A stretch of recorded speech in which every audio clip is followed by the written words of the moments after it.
We'll open the floor up to questions now, so that's great. What's your name, sorry? My name is Jenna. Jenna. And sorry, just before, we're going to pass around a microphone.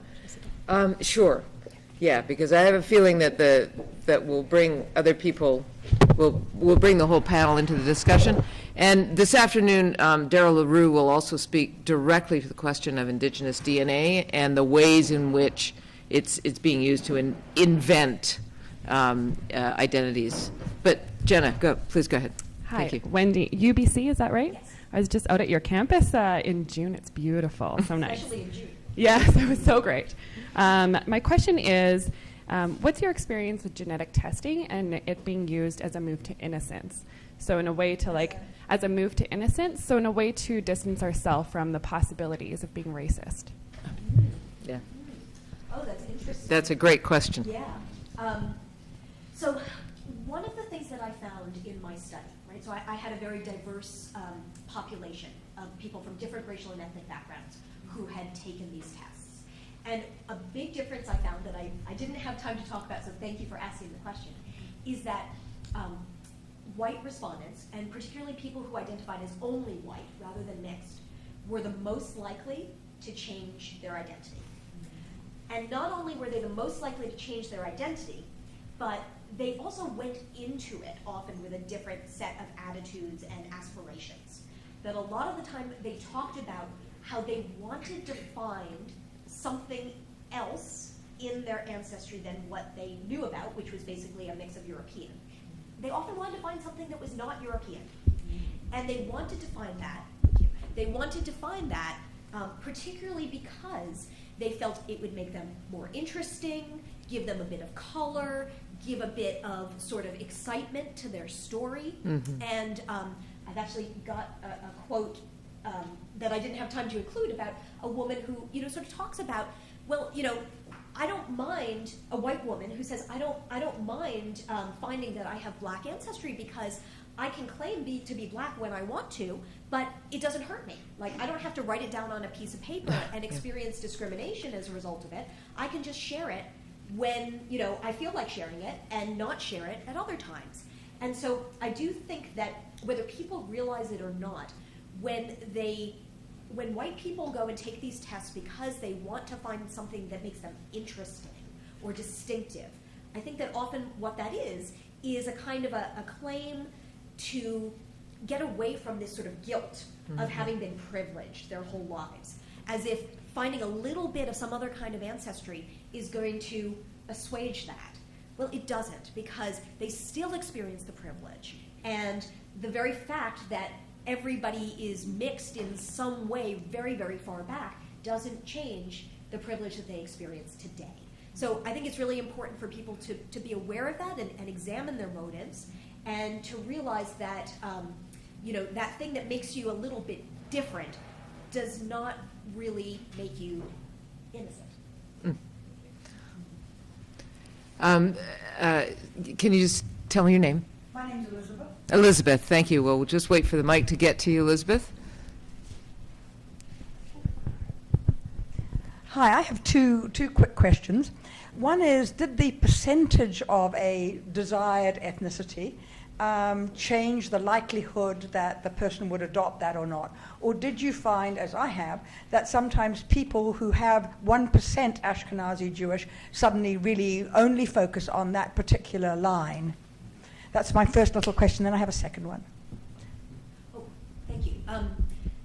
So very much like your experience, even if there was a very, very small percentage of a particular ancestry, if people wanted to claim that ancestry, they didn't care how small the percentage was. Okay. If they wanted to be Native American, 1% was good enough for them. Okay. But if they didn't want to be something in particular, they would use the size of the percentage as a reason to ignore it. So if they didn't particularly care about being Middle Easterner, or didn't like the idea of being Middle Easterner, they would say, well, it's only 2%, or it's only 5%. Or even 20%. Yeah. What was the threshold for that? Was there a threshold at which point it was difficult to balance? It was 35%? Yeah. I'm not sure exactly what the threshold is. I haven't looked at it in exactly that way. And I should mention also that in this particular study, I talked with people after they had taken the tests.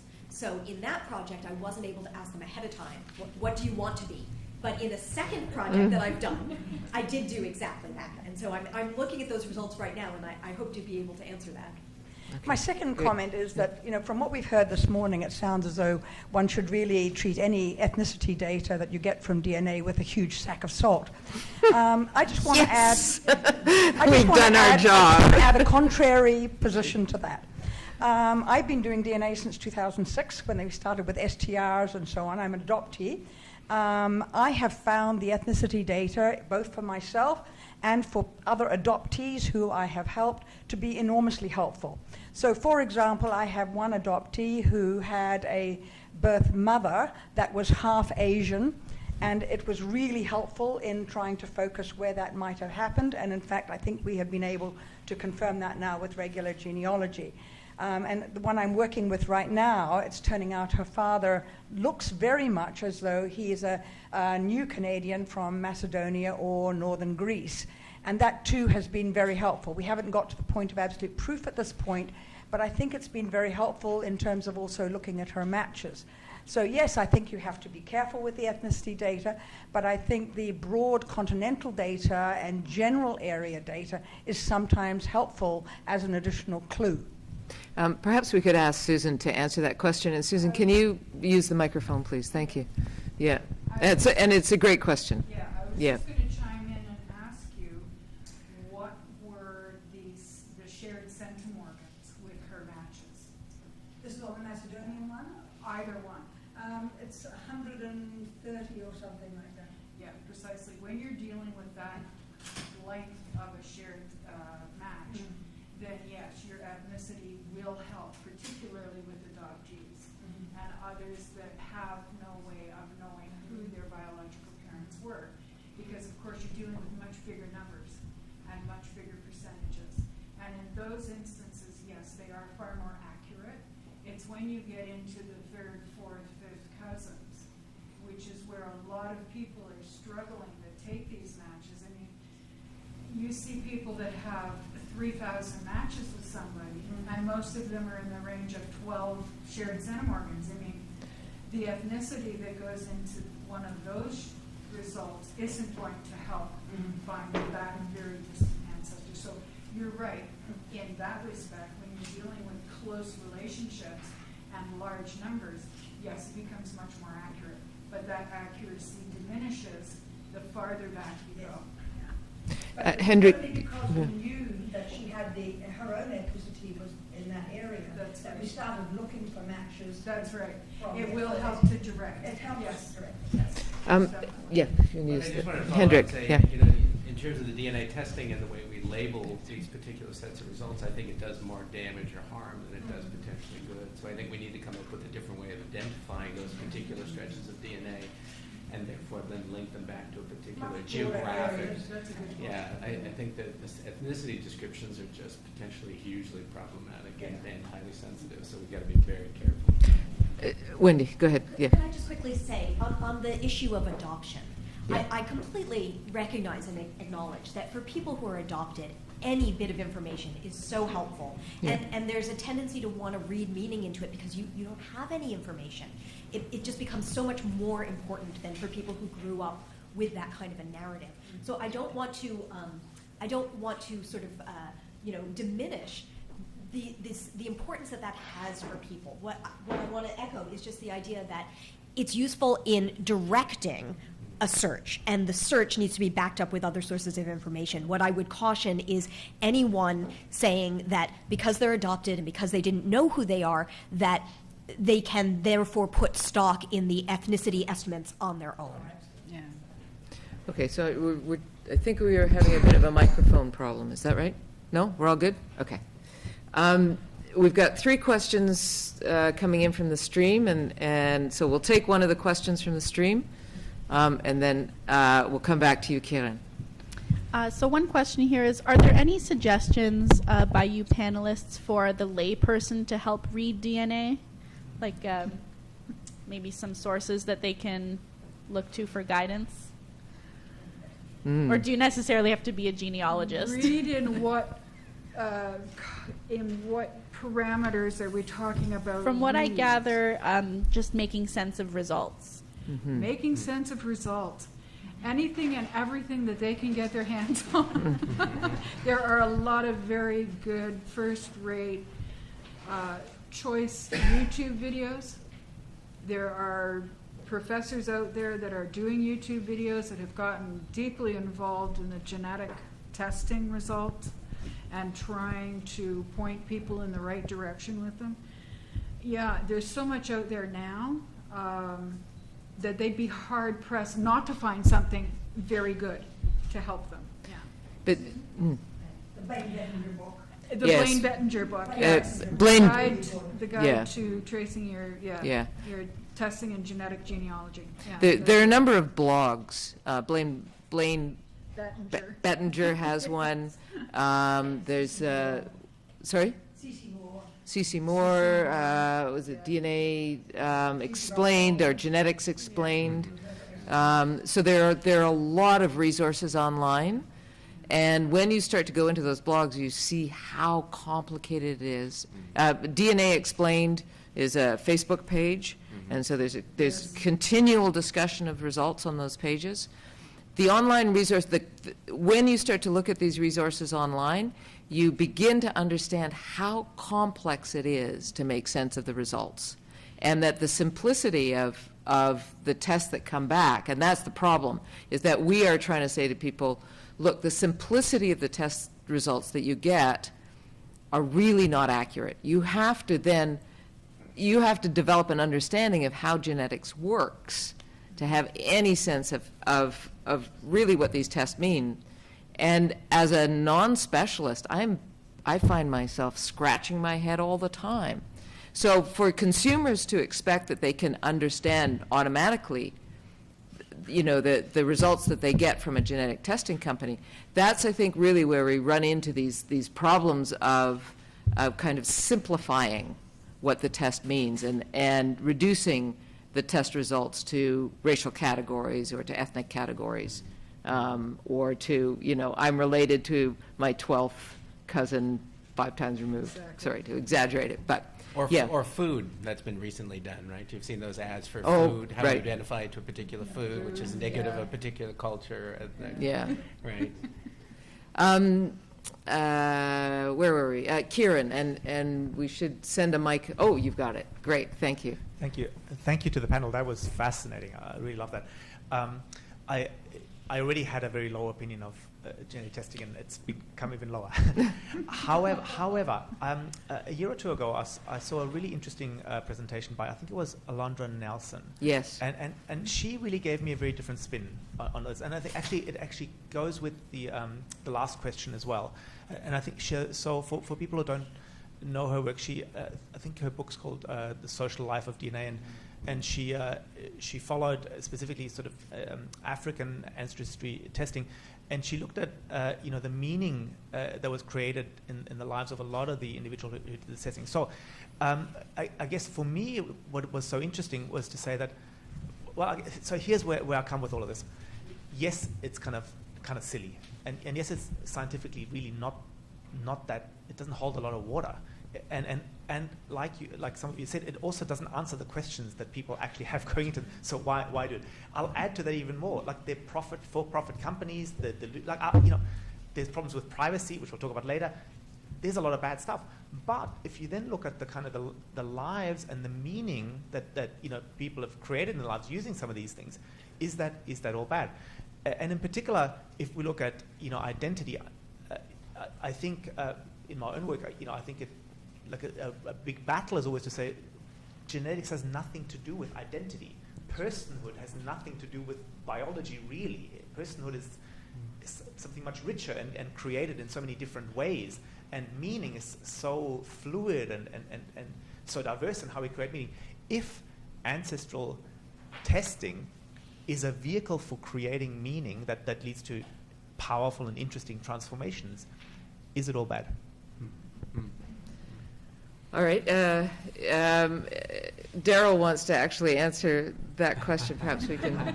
Oh, I don't know if I answered specifically, but I think one of the things about Alondra Nelson's work that puts into question the way that you were just explaining that, is that she's specifically talking about African Americans who have a violent, that their history is so violent in terms of the disruption that they've had because of slavery. So one can feel quite a bit of empathy if that's the sort of centuries-long experience that we're talking about, in terms of you really have no idea, right, where you come from, because that is how things have been designed. So I think that this is a different situation socially and politically, searching for one's origins in Africa, than what white people are doing in relation to claiming whether it's an indigenous identity or some of the stuff that Wendy's talking about.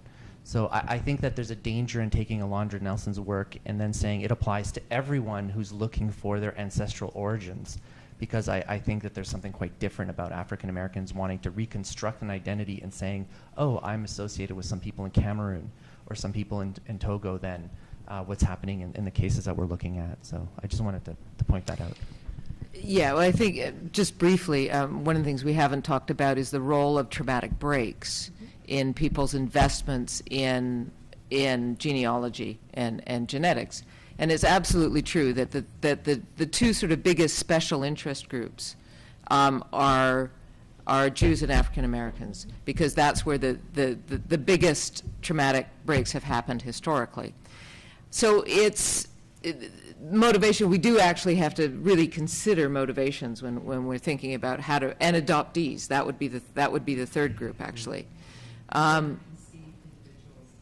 Oh, and donor-conceived individuals, right. The categories are getting bigger and bigger all the time. Next, three-parent children. As we start to get genetic mixes, you know, the possibilities for breaks will become, will multiply. But it's true, we have to really look at motivations in terms of how these tests are used. On the other hand, I would also argue that the companies use those traumatic breaks as a way of motivating people to take the tests. So that is, you know, it's a double-sided question for sure. And Alondra Nelson, of course, speaks to that as well. And she says that it is a Faustian bargain in a way, in the sense that if you want to repair that trauma by putting yourself into a particular category, such as Jewish or African American, you have to then also ascribe to a racial identity. So there really is, you know, the repair comes with some historical consequences as well. Let's put it that way. We'll take another question from the feed. So this is sort of in a similar vein, but a viewer is asking, can institutions like ISO help consumers choose more valid or reputable companies, if that's a thing? Do they mean ISOGG? I would assume International so. Society of Genetic Genealogists? Perhaps. Yes, they have marvelous tools on their website that will actually do a comparison between the testing companies, breaks it right down into how many SNPs are tested by each company, what you can expect as far as results, whether they do health as well as ethnicity, where they keep their database, if you have to subscribe, such as in the case of Ancestry, you must have an ongoing subscription in order to access your results. Once you let that subscription lapse, your results are gone. Companies like FTDNA, which do nothing but genetic testing, they do not have a vested interest in selling you a subscription to any other service. So yes, ISOG definitely, they should go to their website and go through every single one of their tools that are available. So what was it? It's the International Society of Genetic Genealogists. Genealogists, ISOGG. ISOGG. Okay, we got that. Great, thank you. Jenna.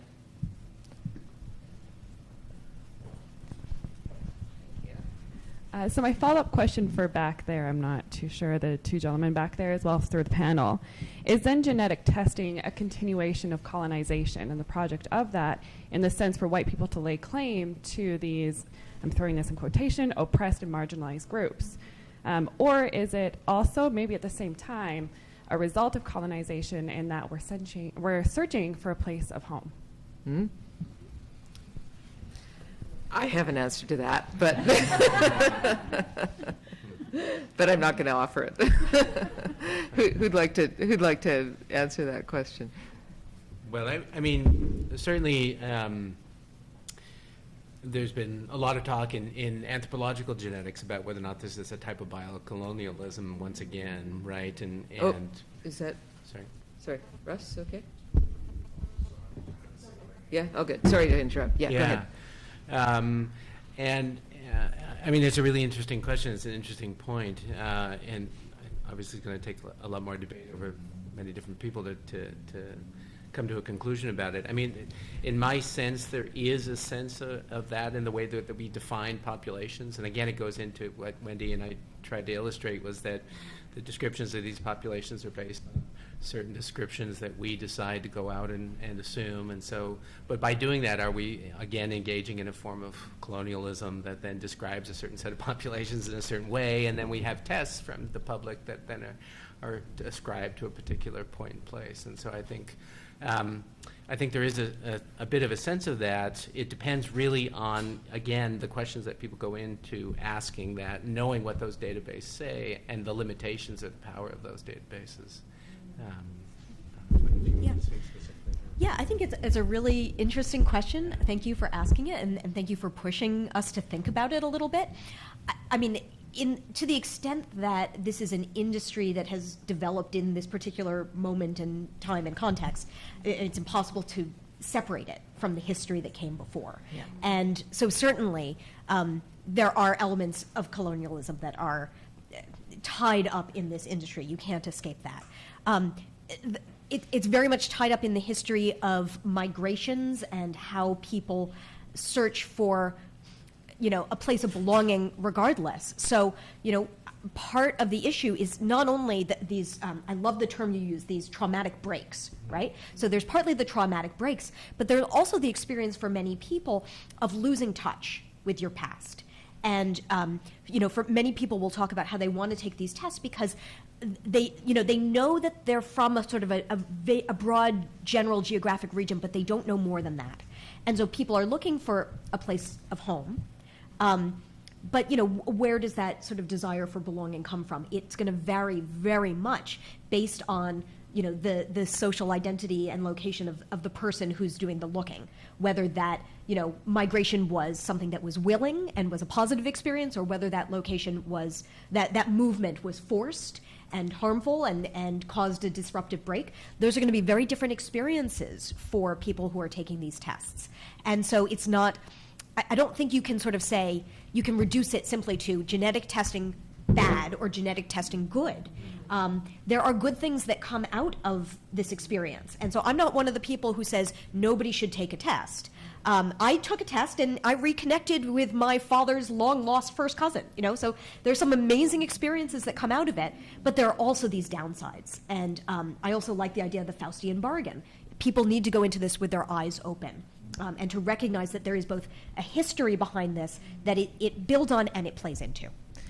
Can I just follow up on that? Yeah. I mean, and that reconnection is so important, but that reconnection doesn't necessarily define a type of ethnicity. And so I think that part of the problem with the companies is they're providing, in some cases, this idea of ethnicity. And that's where we get into my fears about biocolonialism all over again, right? That we're just recapitulating these populations or these ideas or notions of certain populations in the past that we had, and superiority or where we may sit. And there where it's hugely problematic. But, genetics is also, in terms of forensic genetics, we can identify individuals, right? Projects that my wife and I are involved in missing and murdered individuals, where we just use genetics to try to identify relatives in populations that have disappeared because of not agreeing with a particular government at a particular point in time. I'm just going to ask Debbie Yeah, to weigh in on this, since she's just been introduced into the conversation. Just to piggyback on this with the missing persons database, because I know all of us, all have shared these fears and just what we're very skeptical. I certainly am myself working with all of this. But there are several good things, like the missing persons database that I've been working with or involved with a friend of ours who headed one of my projects. But I think that has been incredible, right? So there are some things that come out of this that are essential and important if they're used properly. And the people who are running these obviously have everyone's best interest at heart. But just to keep that in mind, the missing Right. persons database or... Right. If I can add one thing about this question of biocolonialism, if you look at the history of the development of the databases, and I have a book hopefully coming out next year called The Genealogical Sublime, which is just about the development of the databases, both the records databases and the genetic databases. If you look at the history of how these databases were developed, particularly Sorensen Genetics, which was one of the early ones, and the National Geographic database, what they did, and they did this absolutely consciously, and they did it, for scientific reasons, but they went out and they sampled indigenous populations around the world because, number one, those populations were dying out, so they thought, okay, well, we're going to preserve their DNA. But the reason they did that was to tell us where we came from. Now think about that for a minute, right? That they're going around the world to collect the DNA of populations who know exactly where they are and where they've come from because they haven't moved. So it's because we have moved that we want to know where we came from. And so we're using their DNA to tell us about ourselves. Now, this is exactly the same as 19th century sort of modern primitivism, where we started to look to indigenous cultures to try and understand the roots of Western culture. So now we're just doing it through DNA. And I think we have to be really conscious about how we are taking other people's biodata in order to define ourselves, essentially. Yeah. Sorry, no, I don't want to take away from people that actually. Yeah, no. we have a whole other session this afternoon. We're going to keep talking about this. Hendrik, go ahead. No, we've been involved in a long-term relationship with some indigenous communities out in Newfoundland and Labrador, and part of that establishing that collaboration and communication is trying to say we're very interested in the population genetic history of these different communities that live out there, but it was essential at the time that the genetic data that we might provide or might be able to provide and what the narratives might suggest were only one small section and one small piece of that actual origin story that was important. And the only way we were going to do that is if oral traditional narratives played an equal proportion of how that story was intertwined. And they don't always agree, right? Which is okay, because identity, again, has nothing to do with DNA, right? It just says something. And then I just wanted to point out, you mentioned about the Genographic project, National Geographic, about how these indigenous populations are sampled and they're significant because they're presumed to not have moved, but they have moved, right, at different points in time. But what does that matter? What does it mean, right? This is the issue that's really hard to sort of think about. Yeah, and I think they're complex ideas. Scientifically, the science is very difficult to understand for non-specialists. And then when you start to put it together, the social implications and the way in which we then start to act in relation to science, how we start to define ourselves in relation to science, and the power that science has to define us. And I think that's part of it. It's the kind of faith we put in science, which is stronger in some ways than the faith we put in records, right? Yeah. And Huge problem. so that's what we're trying to think through here. We're trying to make the whole enterprise or describe it more accurately. Let's put it that way. All right, any other pressing questions before lunch is waiting for us outside? Maybe I'll wait. Should I wait? No, go ahead. Yeah, hi.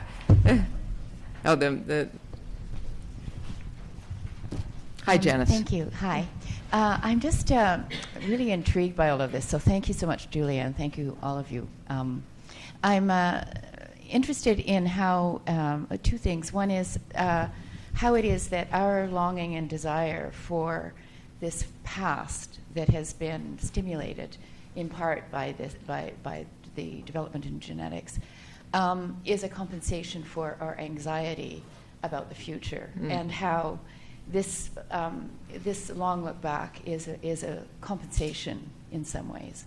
The other question I have has to do with the issue of traumatic break. And I started doing genealogy when my mother told me she had Alzheimer's, and I was thinking about how her mother was orphaned. And the first thing I said to her, oh, well, I will look for your family before you forget everything.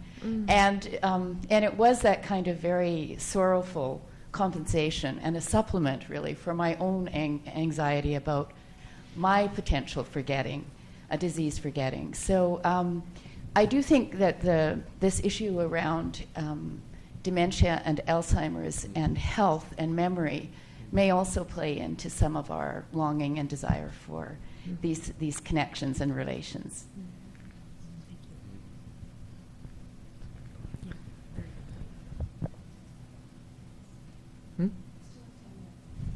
I've got 12. Oh, right, we were going to break at 12:15. Were we?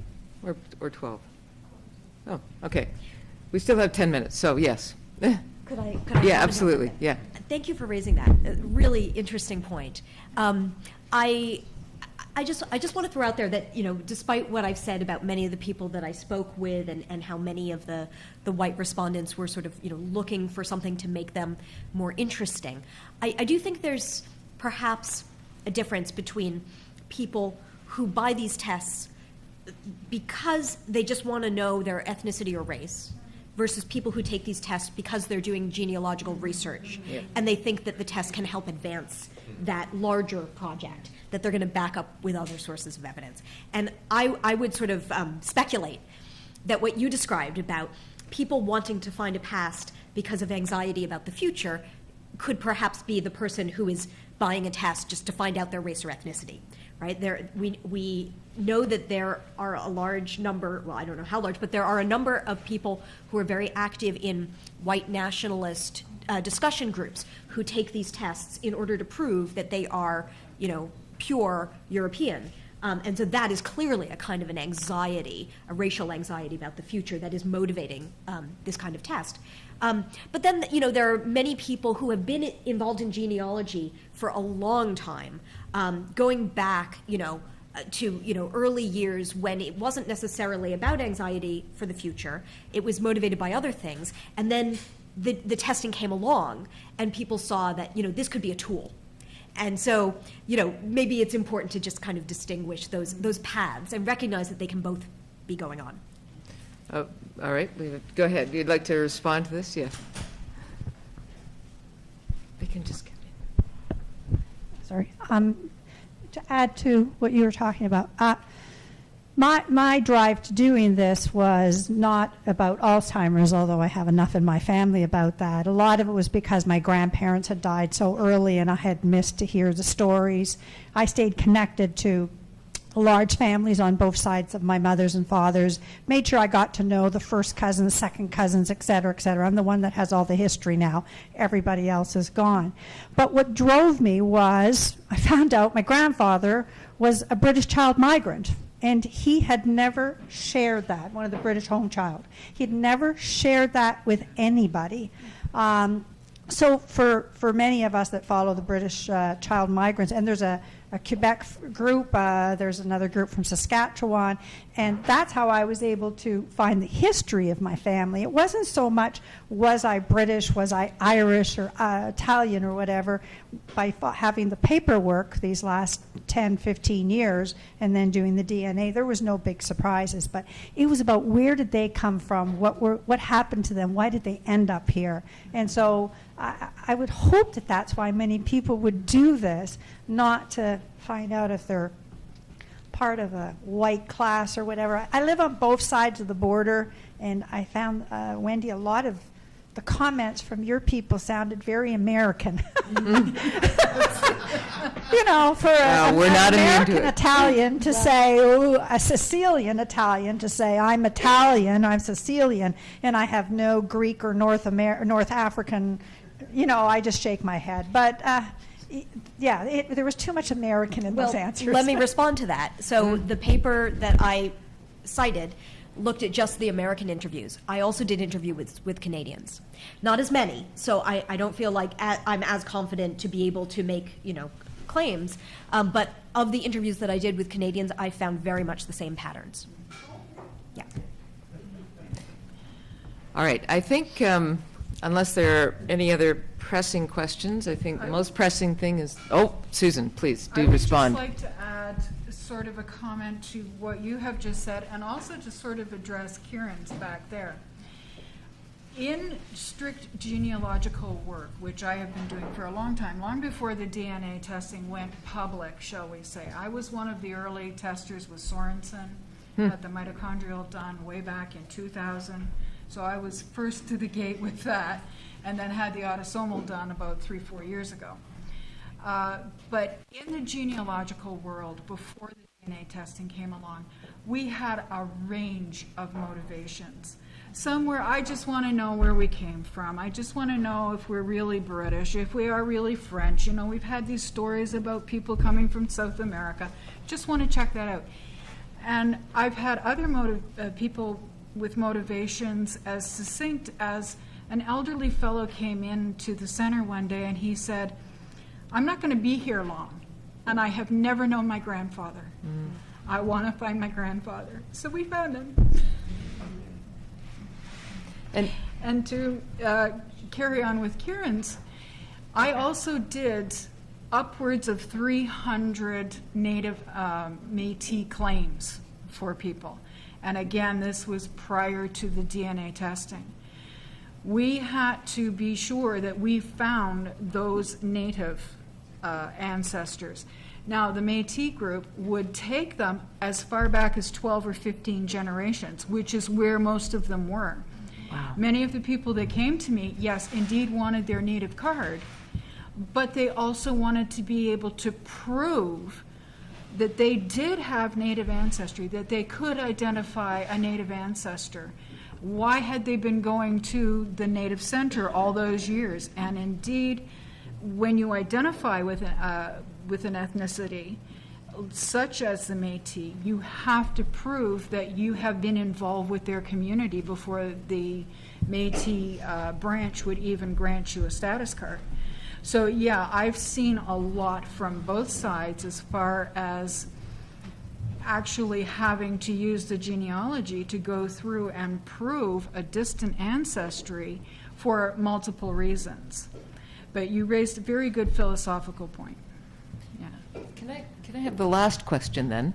Yes. Susan, since you've been at this longer than probably anyone here, or certainly you're close to that, have you seen the motivations change with the introduction of genetic testing? No. No. Not really. Those that wanted to know if they were truly French, British, German, whatever, are going into it with the same idea with the genetic testing. I really want to know, where my ancestry comes from. However, I have seen people that are saying, let's do the genetic testing because I know that my next door neighbor is related to me, but we can't find the connection. So they somehow embark on this joint project, and it will either come back as yay or nay. And with the test results themselves, they're not looking so much for the ethnicity as they are for a genetic connection. So, yeah. So we really have two things. I mean, we have this question of ethnicity and this question of close relatedness or near relatedness. Even far relatedness. Right. They don't care if they're the fourth or fifth cousin. As long as they're a cousin living next door, they're happy. So one of the questions from our viewers is there a way that we can sort of compel private companies to follow the standards that you were talking about? And would the answer to that be perhaps through legislative efforts?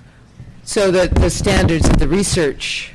Yes, since private the research companies aren't. standards, whether private companies could be compelled to follow. Yeah. Good question. Yeah, I think that's probably directed to me, and I'm probably not the right person to answer that question. So I'm not a legal scholar, and I'm not enough of a sort of regulation person to be able to answer. My sense is it's going to be very difficult to get it to a level that would be really satisfactory. So I don't think so, but I think we can certainly do a lot more than we have now. So we can definitely do better for sure. But maybe Françoise, maybe you know more. But no. I have one answer to that question, and that is that the reason that Decode Genetics was started in Iceland was because Kari Stephenson was at Harvard University and was trying to do genetics research at Harvard and felt completely constrained by the ethics reviews that were in place to do genetic research in an academic environment. And so that's why he started a public company, because it allowed him a kind of latitude to do that research that he wouldn't, that would have been much more difficult to do in a research context. The other thing about the difference between research context and corporate context is that in a research context, you're asking for money. You're asking a government agency, hopefully not a pharmaceutical company, but often you're asking, anyway, you're asking a government agency to give you money. And so the government agency has control over how, whether or not they're going to give you money and the ethics provisions that they're going to put in place before they give you that money. If you're a corporate entity, you're not asking any other agency to give you money. And so you're not responsible to another agency, except for the government regulations that might be in place. So I think that's where the significant difference comes from. So I can't see any way to compel private companies. I was at the Asia Pacific Privacy Forum in Vancouver last fall, and we had the privacy lawyers from Google, from Facebook, from Apple, from TELUS, and I think there was one more. And we had this big discussion about whether consent was, consent was a viable model for corporate entities offering, these kinds of tests or any kind of shared information.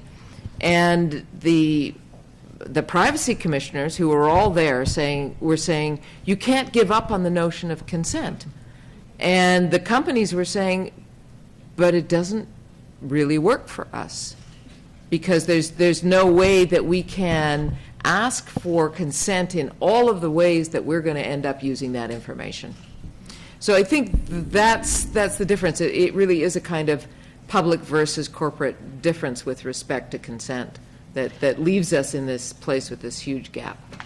Yeah, I think I would add 2 comments to that. I think one of the things that's really interesting is that this is one of the ways in which I think you have a broader public interacting with biobanks than you might have in a narrow health context, because it's the internet, because it's entertainment, because what have you. But one of the things I think that's really interesting is to think about what we know here and where it does apply elsewhere. And when I think about biobanks, one of the things that I remember relatively early on was getting a call from an academic at another university who had tumors as part of his biobank and his research, and he now had a new job and was going to be moving to a new university, and he wants to take his research material with him, and the university had said, no, it's ours. We're storing it here and it belongs to us. And this researcher's response was, but the patients gave it to me for my research, and it's the goals of this research, and I have a responsibility to take that with me and care for it. And so one of the things I think is really interesting is, what are the assumptions that people have when they give you access to their material? Part of it is a trust, right? I know you. I know Dr. Bob, and I know that it will be used for the purposes that we've agreed to. Very often that researcher has a very narrow, specific area of research, and it fits with a goal that you want to assist with. So maybe they're doing research in diabetes, or maybe they're doing research in colon cancer, or what have you. So you think, I am supporting that goal or objective. And one of the things that happens with biobanks is it may shift radically what were the goals and objectives when you're thinking about it in the context of health, and how you may not want to actually support those goals and objectives. The example I use often is, what if I were to tell you that I'm going to use your genetic material in order to develop a therapy for a particular genetic condition, versus I tell you I'm going to use that material for that same genetic condition, but to make sure that children are not born with that condition, right? And so you might think that I'm now developing a better abortifacient, and you might say, I don't want to help you with that project. I wanted to help you with the other project, which is to find treatments for people with these conditions, not to eliminate the person and the condition. And so I think it becomes really important to understand those kinds of questions, because two things: some of the companies don't just offer ancestry tracing, they offer the health, and you can tick off an extra box and get that at the same time for a few extra dollars. But more importantly, as has happened with 23andMe, they're selling it. They're selling their database to health companies. And so you are participating in that as well, willy-nilly. So given that that's the case, I think it's really important that people be thinking about these questions also in the context of health databases and what we know about those. Yeah, Kieran, yeah. Yeah, so on this issue of consent, I think it's very interesting what you say, where that divide was between sort of the privacy commissioners. I think among ethicists generally and sort of privacy folks, there is this like clinging to consent. Consent is what it's all about, and I think there are good reasons and historical reasons for that, right? Because we don't want to do things to people without them agreeing to it. So I think that is very important. But I think in this whole data landscape and so on, like all the reasons that have already been mentioned, there are problems with sort of individualizing that issue. And I think maybe one that hasn't been mentioned before is the collective project of, like, say, for example, ancestry. I thought that was so interesting in the documentary, right? How that came to be and how it's linked with the church and so on. But there's clearly now, and also the fact that they've brought up these other ancestry projects that are more grassroots level, that are all subsumed. So there's now something going on where there's collective decisions that affect many, many people who are using that resource made at that board level where they go. And so the argument could be made is that you should have some sort of stake in that and some sort of place at the decision-making table. Right. And that cannot be captured in an individual sort of consent model. You need to have some kind of representation that goes back the other way. And so the best you might be able to do on an individual, and you can't even do that, but the best you might be able to do is to say, okay, well, I disagree. I have actually read the 15 pages, and I disagree with how you've changed page 3 last week, so I withdraw. Maybe you could do that, but that still doesn't stop the project from going ahead, right? So I think because these things now affect us as a society and as a community, it's not individual consent. Of course, you need to be able to consent whether you're part of it or not, of course, but you need so much more. You need a place at the table. Yeah. I wonder if we could have the other panelists, if we can bring the first panel up as well, and then we can open up the whole. Well, they didn't come up when we were out there. Oh, really? You're refusing? You're refusing to come back up? There was a second question from the. Yes. I want to open up the discussion more broadly. Because I think some of the things that we're talking about from the morning panel are going to resonate with issues from the afternoon panel, and I'm not sure how much longer we can hold everyone hostage. Good. Okay. Oh, stop! Where did that come from? Execute it. Okay. Oh, now we've got blue screen. Blue light, yeah.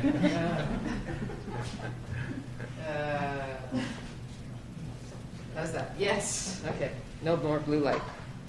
Okay, so we'll take that stream question and let's see where it goes. Actually, so in the commentary that you just provided, you answered both of the questions that we're looking for answers here. But I might just take 10 more seconds on my own behalf. Just Dr. Bayless, I think that your claims here today about identity not being in your brain or body are so important and so affirming, especially in the current climate where individuals like transgendered people are facing that erasure and that reductionism of their identities based on what they may have been assigned at birth, and what reproductive genetic materials they're carriers of, so to speak. So I just wanted to say I was moved by your presentation in that way. Thank you. Lovely. Thank you. All right. Questions from the floor? We got any? Can I just follow up on that? Oh, yeah, absolutely. On that stream, just to Yeah. say that I think, do you need a mic? do I need a mic? to I grab have a really loud voice. Yeah, but- no, it doesn't work. Thanks, Megan. Yeah. And I would like to, I was going to ask this to the panel, so I can run over there and then run back. But I think, Hold the mic to your microphone. what I'd like to say. A fist length. There you go. Oh, yeah. Rock I'm star, going to yeah. drop it in a sec. Yeah. I think, part of the complexities of this is we've been for so long, and Deb and I were just talking about this over lunch, for so long over the course of scientific investigation, it's all about diminutive and trying to understand things at such a minuscule level. And I really blame a lot of this on poor old Carl Linnaeus and his little butterflies back in Sweden, which is the essence of trying to pin everything into a particular category. Now I call it sort of the Ikea effect, which is, you have to have a particular piece of furniture for a particular piece of, your house. And we do that with humans as well. We're always the continual categorization down to a narrower. And the DNA works out really well that way because we think that we can ascribe a set of particular nucleotide bases. We're only down to 4 now in a particular combination to identify a particular individual. And what everybody keeps seeing, I see it in my students all the time, is this complete miscomprehension of heredity. And it was brought up multiple times in the second panel, which I think is so important, that every time you donate your blood, you're of course donating the blood or some sort of genetic relationship to the thousands of ancestors or relationships that are out there. And you really don't have consent to do that in any way, shape, or form, period. Mm-hmm. Yeah. Back to the... They're very lively.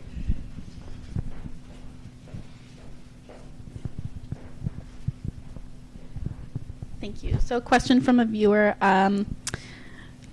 What do the panelists believe will be the interest in epigenetics on genetic genealogy?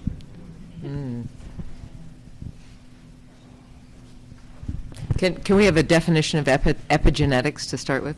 I think it's, I'm not the geneticist, but I'll give my version of an answer and then we can have somebody correct me. Basically, I think what's being alluded to there is the importance of the interaction between the genetics of the person and the environment can in fact affect whether or not a particular gene does or does not get expressed. And so one of the things that becomes important, at least in the context of some of this work, is if you think about doing DNA testing to identify a particular health risk, some people will say that's really good because then you can use that information in terms of affecting some social choices you might make, lifestyle choices, et cetera. But the other flip side is that some people will think that, no, that's a very clear recipe for a very particular life path, which means you will get the disease or not. And so I think there's confusion sometimes around that, but when we talk about epigenetics, it's really recognizing the importance of that interaction between gene and environment.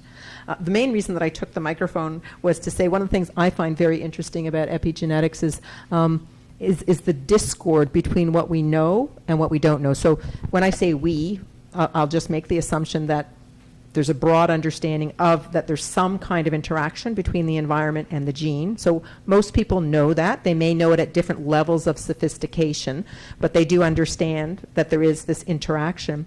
And yet, how many people here have read about the gene for anything? The gene for violence, the gene for, obesity, the gene for, eye color, hair color, et cetera. Things that are very complicated that have a genetic contribution, and yet we tend to sort of simplify things down to the gene and what it is or is not. And that I think that's what leads us into the mistake of thinking that, our genes are us, and they're just not. You can clarify.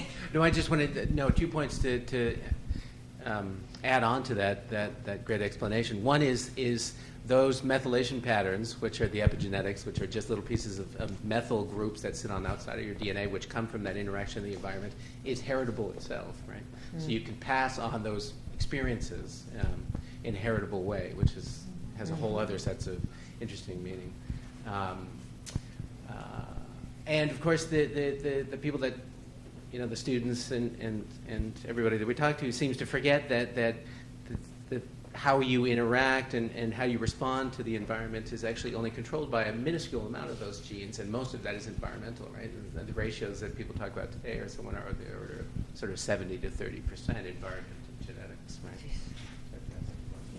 And one thing I'm just going to add very quickly, because I think it's important in the context of some of the work I do in reproduction, is I remind people that if you're going back to the beginning in some way, shape, or form, the body in which that embryo and fetus develops is also an environment.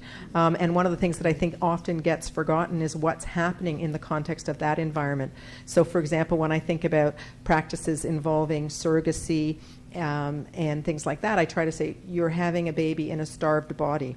And yes, for 9 months, you're feeding that body really well, but what is it that you think is happening in that context? And I think those are just ways in which I try to get to people to be stimulated to think about practices in a more complex way than they might otherwise be thinking about them. I want to do just one thing quickly while we're having this sort of wrap-up discussion. We have some surveys, and I know that some of you are probably edging out the door. So I think I'd like to just hand out that survey now while we have these final questions. And really the survey is just to ask you whether this has been a useful day and how. Give one to this lady right here. Just yes. Just yes. You can just hand this down. So sorry to interrupt. One person said 100% success rate. Yes. And this information will be very, very useful. No, I can email multiple copies. Because we knew you would say yes. So it will just be very, very useful. And those of you streaming, we've posted the survey to you as well. I think we've sent the survey to you. So this will be very useful information for me going forward, and I think to the rest of the panelists as well. Okay, so sorry to interrupt the flow of that, but I just wanted to get those. I think we have 2 more comments, and then I have a really simple question. How many of the panel have done an autosomal genetic genealogy test? 2. Yeah. Okay. Kieran and then Wendy. Yeah. So on the issue of the epigenetics, so I think epigenetics is really interesting is because it adds all sorts of interesting kind of components to these questions. But I think what we need to ask is why are we so interested in biological kind of explanations for identity and whatever it is we're asking in the first place? And something I've been really interested in for a few years is the microbiome. And so I think in a sort of an iterative way, like genetics, epigenetics, and microbiome sort of give different sort of levels of perspectives on biological foundation of identity. So the genetics is like, that's us, right? Then epigenetics connects it to the environment, and then microbiome actually connects it to each other and the environment because of the shared nature of microbes. So I think there's something really interesting there. And I've been fascinated to have like an avenue to explore the genetic foundation. To have a language to explore a biological shared identity more than just genetics. So that's why I think epigenetics and microbiome are actually very interesting. But the underlying question is always, I want a scientific answer. So we live in an age where that sort of trumps. Like, I want a scientific answer to who I am, to what I know. Yeah. And whether that scientific answer comes from genetics, epigenetics, or elsewhere, I think it's always going to be unsatisfying to some extent. And what's more is that it's not just scientific, it's also a deterministic answer, because the way most of natural science works is cause and effect.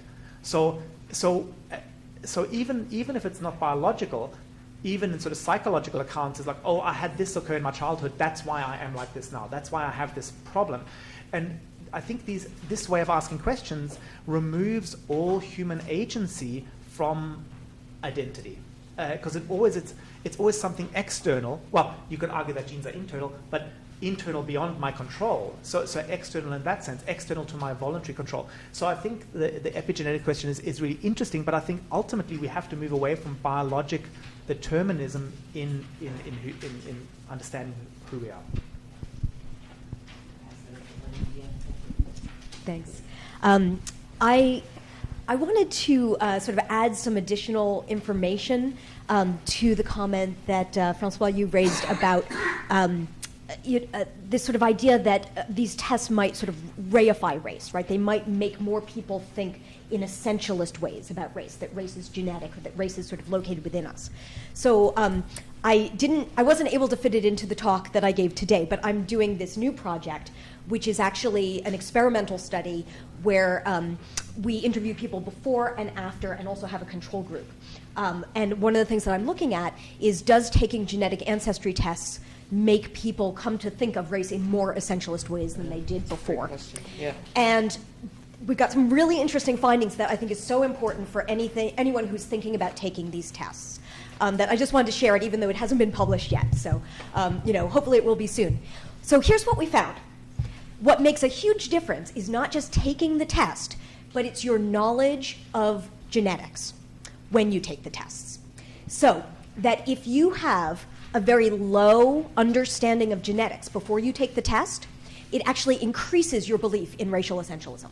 It increases your belief that race is genetic, it's predetermined, that racial groups have these skills and traits that can't be changed. If you take a test and you have a high knowledge of genetics, it actually decreases your belief in racial essentialism. And there's no change in the control group. So I think that's just so important to kind of emphasize for the people here and anybody out there who is thinking about taking one of these tests, is that if you are going to take it, really try to educate yourself as much as you can beforehand about what these tests are telling you, how genetics works, what it is able to say and what it isn't able to say, because it's that genetic literacy that makes a huge difference in how people react to this information. Yeah.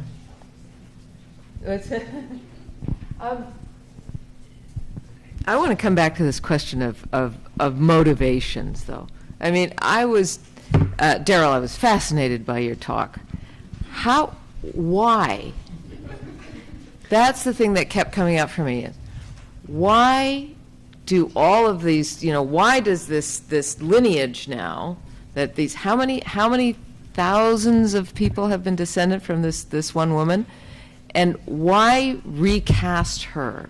What's the motivation for recasting yourself and therefore recasting her, or recasting her and therefore recasting yourself?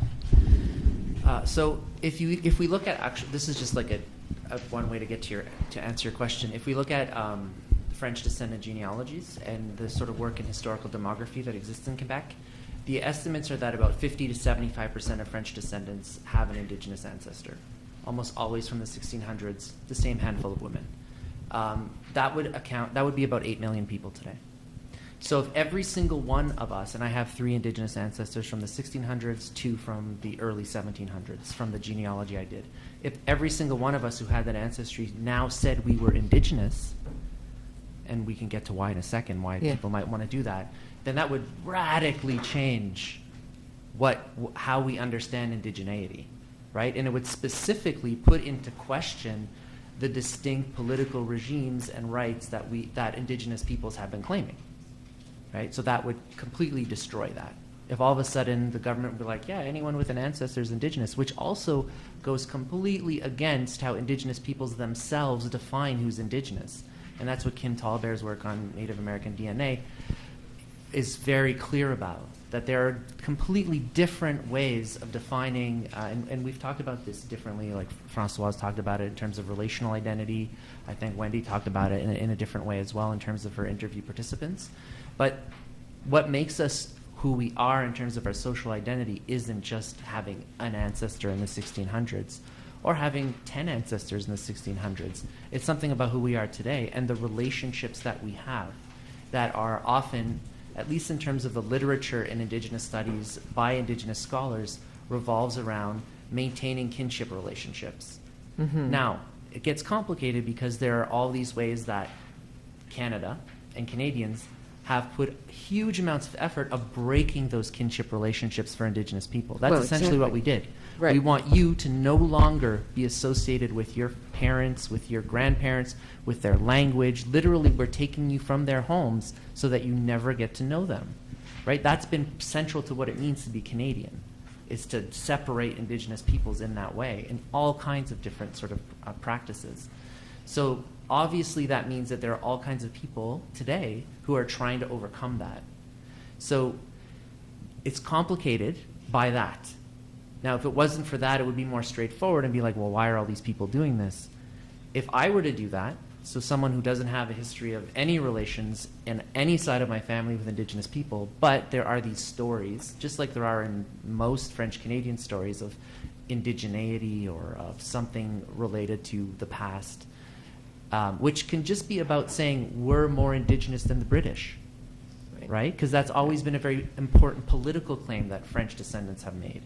So it's not necessarily, so this is part of that process, is what I'm trying to say. So this movement, which involves, anywhere from 150 to 200,000 people who are like formally joining organizations that are either Métis, and I'm doing this in quotation marks, Métis on the basis of these long ago ancestors in Quebec and in Nova Scotia, New Brunswick, some small parts of Eastern Ontario, or Abenaki in New Hampshire and Vermont, and Algonquin in Ontario. So there's 3 different identities that are often associated with the same woman.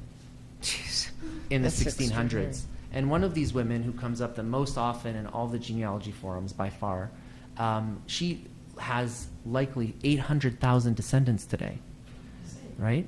Now, there's only a small amount of people, and we're talking in the range of 2 to 3%, who are claiming her as the basis for an Indigenous identity. I can go on and on about why I think that is, and I kind of suggested some things, but it's just to say that this is a small amount of people who are doing this. That doesn't mean there won't be more, but the amount of people has increased exponentially. So in Nova Scotia in 1996, there were 830 people who claimed that they were Métis. In 2016, in the census, there were 23,315. So increased 28 times. Sociologists call that ethnic mobility, in the sense that it's people who are alive who are changing their identity. It's not all of a sudden there are all these people born who are now saying they're Métis. That's not the case, right? So there's something happening on a sociological, political, even a legal level that makes people turn to an identity that they didn't claim and nobody in their family claimed, and that they have no right, in terms of what the courts and governments and, say, out east, the Mi'kmaq people think, to make.